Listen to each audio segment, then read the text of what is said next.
All right, let's go into Lightroom and let's look at modifications and undoing modifications. We're going to look at history and resetting. And the idea is that it's a little bit different from Photoshop. Takes a little getting used to. Let's go in and let's take a look.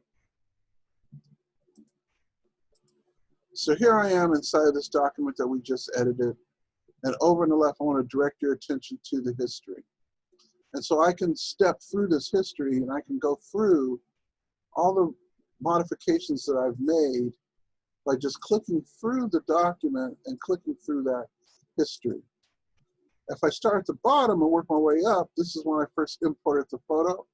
And then as I move through it, I'm moving through it chronologically through all the edits that I've made to the document. So that history is very important. Remember that that history is session specific.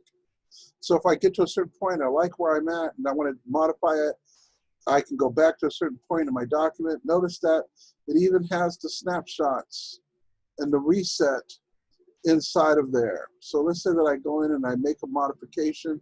I get to this point.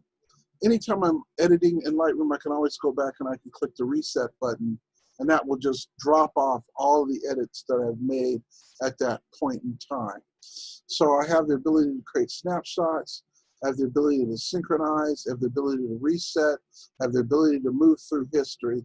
And with all those things in place, I have a little bit of a safety net when I'm editing an image and it goes south and I'm not happy with the modifications that I've made. I can find using one or more of these different methods for getting back to a spot with the image that I'm happy with.